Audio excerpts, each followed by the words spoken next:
Hello, everyone. I'm Daniel Casada, and in 2016, the congregation adopted three shared objectives that the council, ministry leaders, and additional at-large members proposed.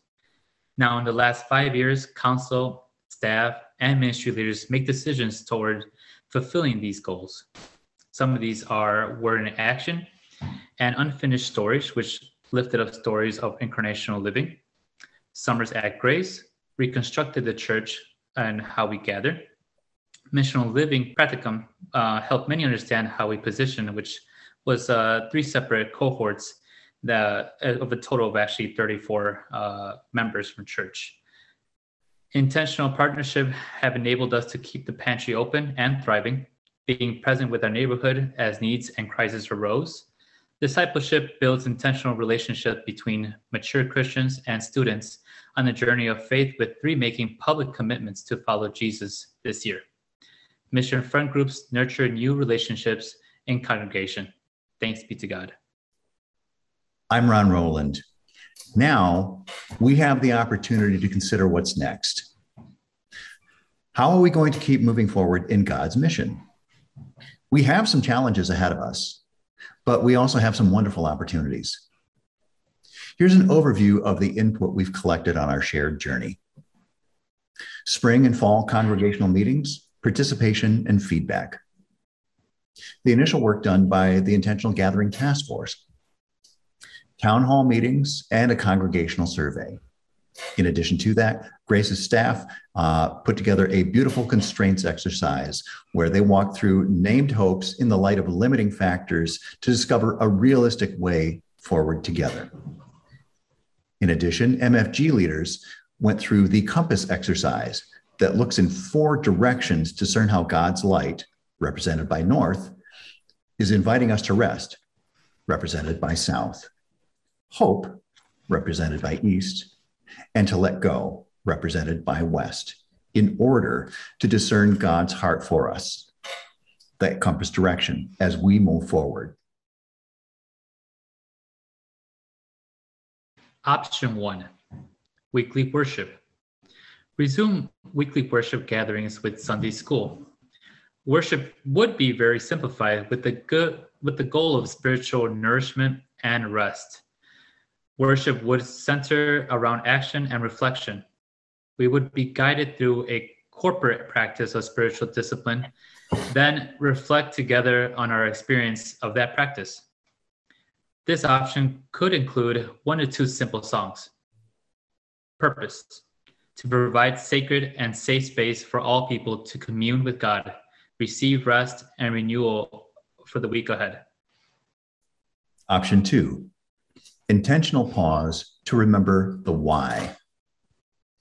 From February to May 2022, church staff would provide weekly teaching, most likely on Sunday morning, via Zoom, based on the Missional Living Practicum curriculum. The Missional Living Practicum, or MILP as it's been called, is an intensive learning opportunity for life with God on a mission. It aims to help us recalibrate how we understand the church as a spirit-created community whose primary organizing principle is mission. Not our mission, but God's. Current MFGs will work in breakout rooms to process the material together. Congregants would have brief readings and reflections to complete throughout the week. We would postpone any ministry decisions on moving forward together until our congregational meeting in May 2022. The purpose? To make sure the church clearly understands the why behind the need to make a significant paradigm shift in ministry. Option number 3, encountering God, encountering others. On the first and third Sundays of each month, the church would gather in simple worship presented in option 1. On the second and fourth weeks, Sundays, or another day of a leader's choosing, the church would gather in affinity groups based on the gifts and offerings of the congregation. Affinity groups would be created with the goal of having fun and meeting others both inside and outside the congregation. In February of 2022, the congregation would offer its gifts to the church of a group who is willing to lead for 12 weeks. We would offer 3 terms, fall, winter, summer, of 12 weeks each. Congregants would invite others with them and sign up for a different group each term. Groups would have an approximate minimum of 4 participants and a maximum of 12. Topics could be wide-ranging: baking, biking, marathon training, pickleball, jam sessions, learn guitar, language exchange, theology on tap, book club, discipleship 101, etc. Groups could meet in homes, in public venues, or in church facilities. Each group would be asked to unite in a service project. They could volunteer regularly at Fed or get creative and have an ongoing, about 12 weeks, or culminating project based in the interests of the group. The purpose would be to provide sacred and safe spaces for congregants and neighbors to commune with God, receive rest and renewal for the week ahead, and to provide intentional ways to have fun and build relationships with others. Option 4, serving the West Walker neighborhood. Saturday mornings are some of the most life-giving and encouraging times in the church. Let's focus our attention there and develop our congregational life together out of it. We would gather specifically to care for and encourage the church's neighborhood by weekly pantry, monthly community celebrations similar to what we offered in 2021, other need-based service and connection opportunities. We would focus on building relationships with volunteers and other regular clients and neighbors. Then we would ask God to show us from there how we should worship, study scripture, etc. Purpose: to more intentionally partner together for our neighbors' good while giving God glory. So with all of the options of this proposal, here's some things to consider. First of all, our timeline. To honor our congregational polity, we cast a 3-year vision with a revision point at 12 months and possibly again at 24. One thing to note, all of these different options are going to include gatherings on high holy days like Christmas and Easter, 3 congregational meetings per year, and other types of ministry events. Fed with Grace would continue to be an essential outreach ministry of the church. Orientation. How are we organizing our ministries towards folks who never come to church? Are we as a church inwardly or outwardly focused? And finally, considering COVID.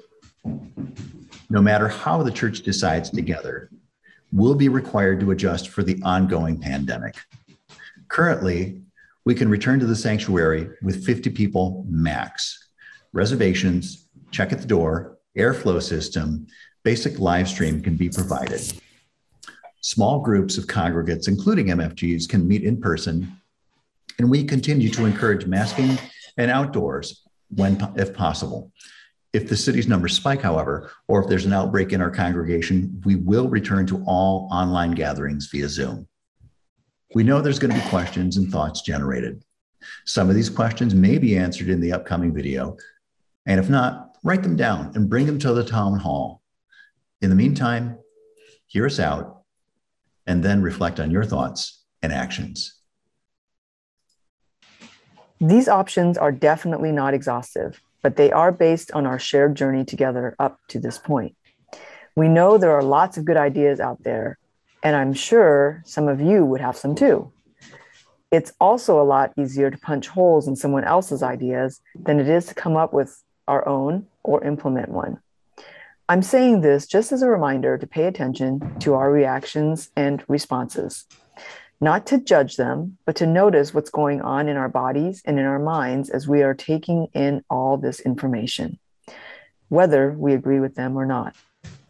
That being said, please also keep in mind that our pastors and staff have studied trends, thought about the bigger picture of grace, talked to other pastors, and prayed about this for years. And I would venture to say far more than any of us have. Personally, I'm glad I haven't had to think about all that. These thoughts are not a reaction to just COVID restrictions, but have been in the works for at least 5 years in preparation for the changing trajectory of the church and for the way God is preparing his church for the new ways of reaching the world.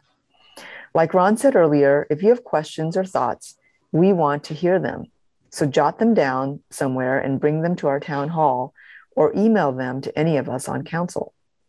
Let's keep praying and seeking God together.